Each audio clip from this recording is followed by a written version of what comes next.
चालकों की जांच करने निकल पड़े। बाल मुकुंद आचार्य ने बाकायदा ई रिक्शा चालकों का पहचान पत्र देखा, उनसे सवाल जवाब किए। बाल मुकुंद आचार्य ने ई रिक्शा चालकों के अवैध रूप से बांग्लादेशी होने की आशंका जताते हुए सरकार से जांच करवाने तक की मांग कर डाली। साहब, ये आरोप का विषय नहीं है, ये आरोप तो पता नहीं क्यों लगा रहे हैं। देखिए, आप शहर में, जयपुर में लोगों का आना जाना मुश्किल हो गया। हम चाहते हैं ई रिक्शा चले, हम तो खुद चाहते हैं कि ई रिक्शा चले ताकि पेट्रोल डीजल कम खर्च हो, लेकिन ई रिक्शा चले जहाँ जरूरत है 1000 रिक्शे की, वहाँ चले 40,000, तो ये बताओ ई रिक्शा कैसे चलेगा। और फिर ई रिक्शा जो चल रहा है उसकी वजह से दुर्घटनाएं जो घटित हो रही है कि छोटे बच्चे चला रहे हैं और नशा करके चला रहे हैं, तो उनकी जांच होनी चाहिए। दूसरा, ई रिक्शा जो है उसके भी नियम कायदा होना चाहिए कि ई रिक्शा चलाने वाले जो लोग हैं उसकी जांच हो, ई रिक्शा की जांच हो, उनका भी लाइसेंस हो और कार्ड बने, आईडी बने, हम ये चाहते हैं। और ई रिक्शा ज्यादा होने से यहाँ जाम लगता है, इससे यहाँ के आने जाने वाले परेशान हो रहे हैं, टूरिज्म खत्म हो रहा है, व्यापारी लोग दुखी हैं। पिछले दिनों 1-2 माताओं बहनों के साथ में कोई घटना घटित हो गई, 1-2 माताओं बहनों के साथ में कोई धक्का मुक्की कर दी रिक्शा वालों ने। फिर पता चला कि कोई व्यापारी ने सामान रखा और सामान लेके और ई रिक्शा वाला गायब हो गया। तो हम चाहते हैं कि ई रिक्शाओं की जांच हो और जितनी आवश्यकता जिस रोड पर उतने ई रिक्शा छोड़े जाएं। अगर शहर में यहाँ 1000-5000 की जरूरत है उतना छोड़ें और दूसरे रोडों पर चला दें। सारे ई रिक्शा परकोटे में चल रहे हैं, उसकी वजह से जाम लग रहा है, ट्रैफिक जाम रहता है, टूरिज्म यहाँ का खत्म हो रहा है, व्यापारियों की शिकायत है। तो हम चाहते हैं सुव्यवस्थित चले ट्रैफिक, यहाँ की समस्याओं का समाधान हो। इसलिए हम लोग चाह रहे हैं कि ई रिक्शा को इनकी जोन वाइज कर दो, इनके कलर कर दो, इनका ड्रेस कोड कर दो, इनका लाइसेंस बना दो, इनका आई कार्ड बना दो। कौन सा भगवा करवा रहे हैं? नहीं, भगवा नहीं करवा रहे। गुलाबी शहर है, गुलाबी नगर है, गुलाबी रंग चलने दो, अलग अलग रूट का अलग अलग कर दो। और दूसरा, इनका आईडी वगैरह और स्वास्थ्य जांच भी हो, क्योंकि यहाँ माताएं बहनों की शिकायत थी कि ई रिक्शा वाले नशा करके चलाते हैं, कई बार ई रिक्शा चलते हुए पलट जाता है। ई रिक्शा में जितनी आवश्यकता है वजन की, उससे कई गुना अधिक वजन ई रिक्शा में डाल दिया जाता है। तो हम चाह रहे हैं कि ई रिक्शाओं को सुव्यवस्थित करने के लिए जो नियम कायदे बने हैं उनका पालन करें और उसी माध्यम से ई रिक्शा चले। दूसरी तरफ कांग्रेस नेता आरोप लगा रहे हैं कि बाल मुकुंद आचार्य जानबूझकर ऐसा कर रहे हैं। आदर्श नगर विधायक रफीक खान ने ई रिक्शा चालकों के समर्थन में सड़क पर उतरकर प्रदर्शन किया और आगे आंदोलन करने की चेतावनी तक दे डाली। आदमी रोज काम करके 40,000 ई रिक्शा चालक हैं जयपुर शहर के अंदर, उनके ऊपर रोजी रोटी पे कुठाराघात और किस तरीके का जुल्म कर रहे हैं कि ई रिक्शा के ऊपर जुर्माना होता है 100 रुपए, 200 रुपए, 9-9, 10-10 हजार रुपए का जुर्माना। एक शर्मनाक काम और जुल्म ई रिक्शा वालों के ऊपर, ये हम किसी सूरत में टॉलरेट नहीं करेंगे। अगर या तो ये, मैं अभी बात करूंगा कमिश्नर से, अगर या तो ये मान जाएंगे और नहीं मानेंगे तो आंदोलन होगा जयपुर शहर में। अगर ई रिक्शा नहीं चलेगा तो कोई गाड़ी भी नहीं चलेगी जयपुर शहर के अंदर। अगर सिर्फ गुमराह करने के तरीके हैं, गुमराह करने के तरीके हैं, आवाज को दबाने का तरीका है। और मैं उस बातों पे कमेंट नहीं करना चाहता, मैं तो सिर्फ ये बात करना चाहता हूं कि जो जायज रिक्शा मालिक हैं, जिनके पास रिक्शे की खरीद के कागज हैं और जो खुद का आईडी है, उनको सबको चलने देवे, किसी को नहीं रोके और लाइसेंस के लिए इनको वक्त दें, हर तरह का सहयोग दें। ट्रैफिक की गाइडलाइन बनाएं, नियम बनाएं।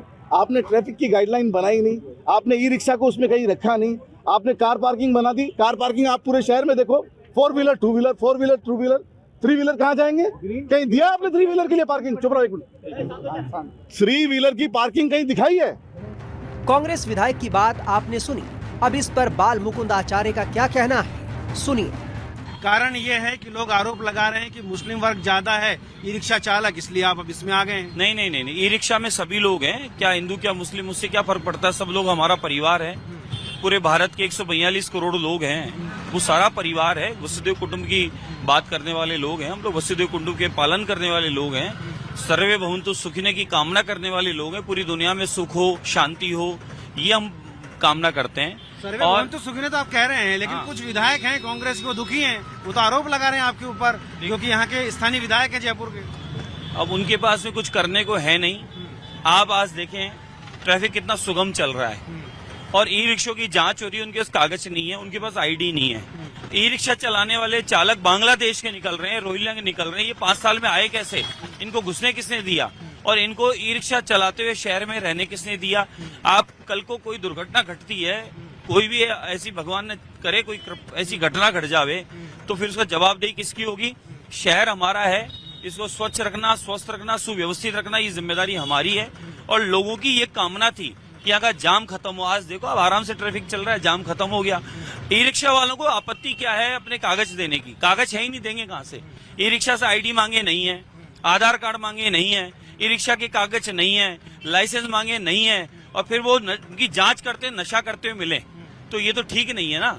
इसलिए हम चाहते हैं ई रिक्शा चले। हम तो चाह रहे हैं ई रिक्शा चले, लेकिन ई रिक्शा जितनी आवश्यकता उतना चले, सुव्यवस्थित चले, कोई दुर्घटना न घटे, इस बात का ध्यान रखें। बात का ध्यान रखा जाएगा, ये आप कह रहे हैं, लेकिन आप जिस तरह बात करते हैं, आपने कहा मैं अपराकाशी को कराची नहीं बनने दूंगा, आपने कहा कि मैं नॉनवेज बाहर नहीं चलने दूंगा, अब आप कह रहे हैं कि मैं ई रिक्शा में रोहिंग्या मुसलमान हैं, तो कैसे चलेगा? क्योंकि जो मुस्लिम विधायक हैं वो आरोप लगा रहे हैं। नहीं, फिर आप गलत कह रहे हो। मुसलमान हिंदू की बात नहीं हो रही है। ई रिक्शा में सभी वर्ग के लोग चला रहे हैं, हिंदू भी चला रहे हैं, मुसलमान भी चला रहे हैं, और भी कोई होंगे वो भी चला रहे हैं। लेकिन ई रिक्शा चला रहे हैं तो ई रिक्शा नियम कायदे से चलाएं, हम ये चाह रहे हैं। ई रिक्शा की जांच शुरू हुई और ई रिक्शा गायब हो गए। तो जब ई रिक्शा चालक अगर सही हैं, कागज हैं, तो देने में आपत्ति क्या है साहब? अच्छा, आपने जांच करा ली है, तो कितने रोहिंग्या मुसलमान निकल गए या कितने बांग्लादेशी निकल गए? पुलिस निरंतर जांच कर रही है। लगभग ये माने 150-200 ई रिक्शा वाले जो हैं उनके पास कागज नहीं मिले हैं, और उनके पास में न कोई आईडी है, न वोटर आईडी उनके पास में। तो हम तो चाह रहे हैं कि पूरे शहर में एक तो किराएदार वेरिफिकेशन होना चाहिए, तो पता चले कि कौन लोग हैं, कहाँ से आए हैं, कैसे रह रहे हैं। और दूसरा, ई रिक्शा या कोई भी गाड़ी घोड़ा चला रहे हैं जो लोग, वो लोगों के पास में कागज है कि नहीं है, वो लोग भी नियम से चल रहे हैं नहीं चल रहे हैं। अभी पुलिस ने जांच शुरू की, ई रिक्शाओं ने चलाना बंद कर दिया। अगर वो सही है तो चलाने में कहाँ आपत्ति है उनको? क्योंकि वो नशा करते हुए जो चला रहे, उससे दुर्घटनाएं घटित हो रही थी। ई रिक्शा पलटी खा रहे थे, लोगों का सामान ई रिक्शा में लेके लोग भाग रहे थे, ऐसा लोगों का आरोप था। कई थानों में केस दर्ज है। तो हम तो यही चाह रहे थे कि इनकी जांच होनी चाहिए, कौन लोग हैं ये। अब यातायात सुगम हो गया है, आप देखें पूरा रोड, आप सामने देखें पूरा रोड खाली पड़ा है, आराम से चल रहा है। ई रिक्शा भी चल रहे हैं, ऐसा नहीं चल रहे हैं। ई रिक्शा भी चल रहे हैं, हिंदू भी चला रहे हैं, मुस्लिम भी चला रहे हैं, और भी कोई है तो वो भी चला रहे हैं, ऐसा कुछ नहीं है। ये बात ही गलत है कि ई रिक्शा में कोई एक जाति चला रही है। ई रिक्शा सब चला रहे हैं। ई रिक्शा नियम कायदे से चले, कागजात पूरे हो, आईडी पूरी हो, ड्रेस कोड हो, और ई रिक्शाओं का रंग जो है उसका जोन वाइज कर दिया जावे, ताकि ई रिक्शा का पता रहे कि कौन से जोन का ई रिक्शा है। बाल मुकुंद आचार्य का कहना है कि जयपुर में रोहिंग्या और बांग्लादेशियों की संख्या लगातार बढ़ रही है। ऐसे में ये कार्रवाई बेहद जरूरी है।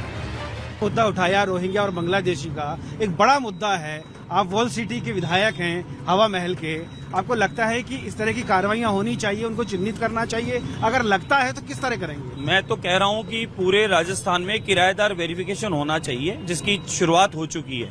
पिछले 5 साल में नहीं हुआ, लेकिन अब हमारे आदरणीय भजनलाल जी की मुख्यमंत्री की जो सरकार जब बनी, तो उसके बाद से ये माने कि सारा धीरे धीरे जितना भी 5 साल में इस प्रकार की गतिविधियां हो रही थी, घटनाएं घटित हो रही थी, कब्जे हो रहे थे, अतिक्रमण हो रहे थे, वो सब धीरे धीरे बंद होने लगे हैं। उसी क्रम में अब किराएदार वेरिफिकेशन पूरे राजस्थान का होगा, जिसमें किराएदार जो रह रहे हैं वो अपने कागज पेश करेंगे, कहाँ के हैं, कौन है, क्या है, उसमें क्या दिक्कत है? करना ही चाहिए। मेरे यहाँ रहते हो या मैं रहता हूँ तो भी होना चाहिए। उससे ये रहेगा कि कल को कहीं भी कोई घटना दुर्घटना न घटे, उसकी पूरी जिम्मेदारी हमारी